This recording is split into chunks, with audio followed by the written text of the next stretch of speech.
Hello, and welcome back to the second episode of the Chronicles.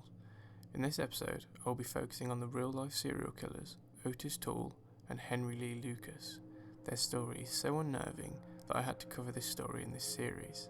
Thank you for taking the time to watch, and remember to like, comment, and subscribe with post notifications on. I will start this twisted story by focusing on Otis Elwood Toole.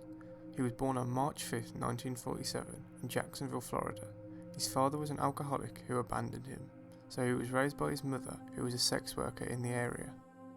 From a very young age, Toole was exposed to the work his mother was involved in, and was also subject to sexual assault at the hands of his close relatives, including his older sister.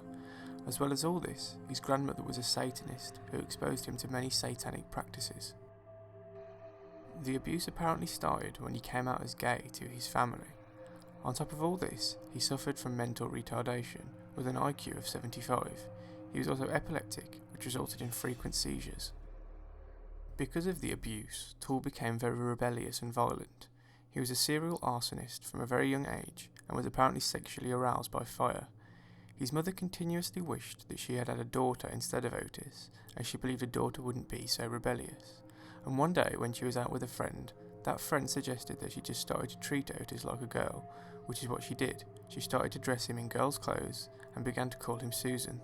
At school, he was bullied and laughed at for wearing the dresses his mother forced him to, even by the teachers.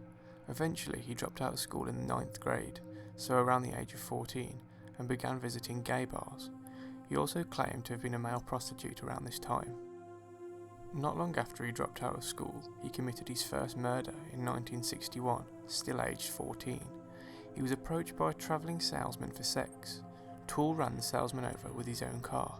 However, he wasn't arrested until 1964, but it was for a total different offence of loitering.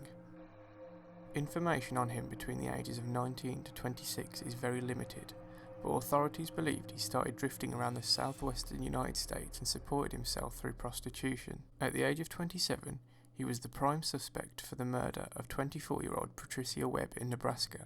Because of this, he moved to Boulder, Colorado.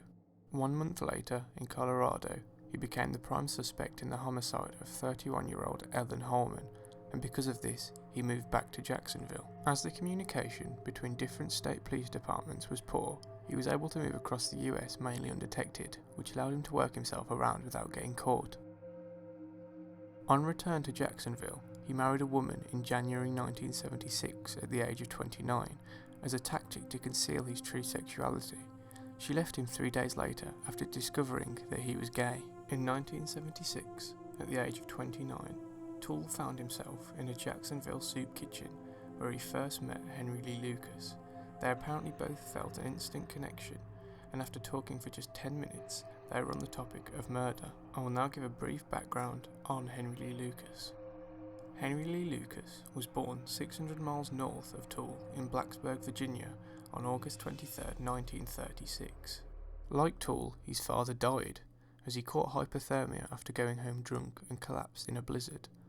Also like Toole, Lucas's mother was a sex worker who forced Lucas to dress up as a girl and made him watch her have sex with clients. In 6th grade, he dropped out of school and ran away from home and began drifting around Virginia. He reportedly committed his first murder in 1951, aged 15, where he strangled a 17-year-old girl, Laura Burnsley, who refused his sexual advances. On June 10, 1954, aged 18, he was convicted of over a dozen counts of burglary in and around the Richmond area and was sentenced to 4 years in prison.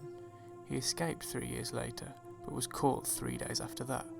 He was officially released on September 2, 1959, aged 23. When he was released, he moved to Michigan to live with his half-sister, Opal. At this time, he was engaged to someone he'd been writing to from prison.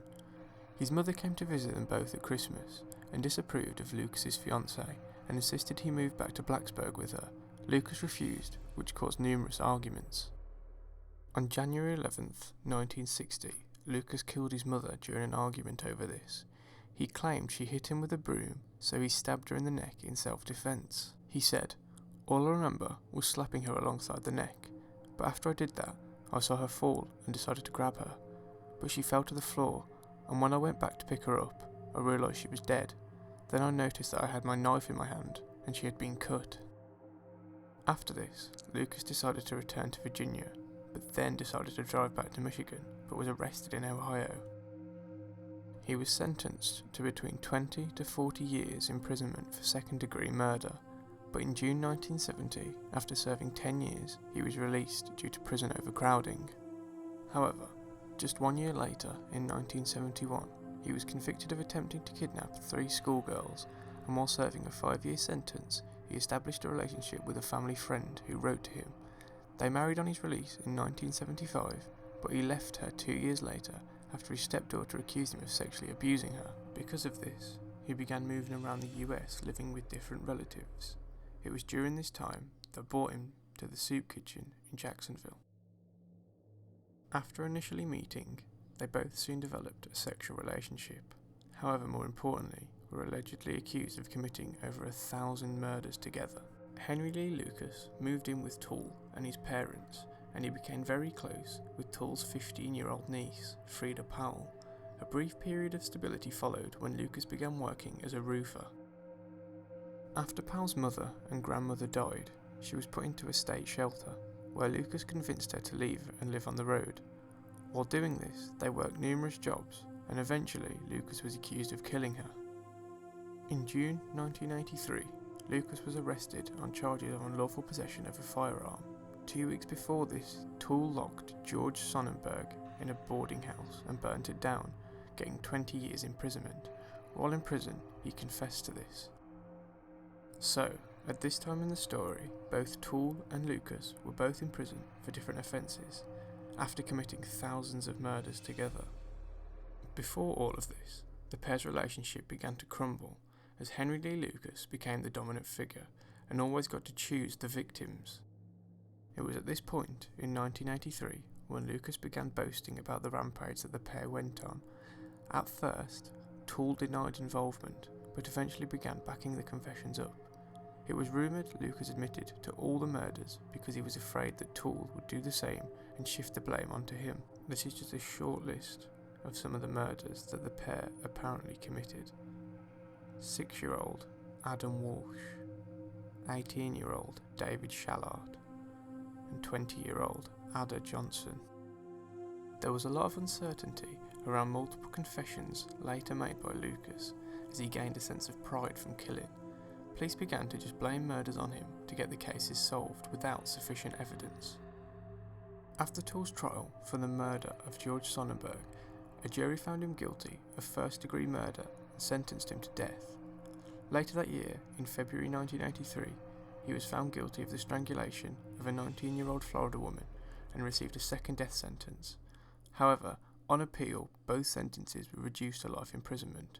However, after his incarceration, he pleaded guilty to 4 more murders in 1991 and received 4 more life sentences. On September 15, 1996, aged 49, he died of cirrhosis in Florida State Prison.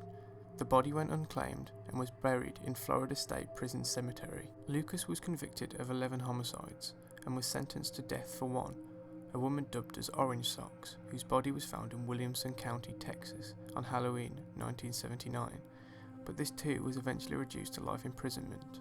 On March 12, 2001, Lucas was found dead in prison from heart failure at age 64. The similarities of both Otis Toole and Henry Lee Lucas's lives are uncanny. Both their mothers were sex workers who made them dress up as girls, which eventually led them both to drifting across the US committing these harrowing crimes, and eventually meeting in that soup kitchen in Jacksonville. They both went on to commit over 1,000 murders together, which is one of the largest sprees on record, but were only officially sentenced for 17. Thank you for watching this episode of the Chronicles. I hope you enjoyed, and if you did, please remember to like, comment and subscribe with post notifications on. If you guys have any ideas for episode 3, please let me know. See you next time.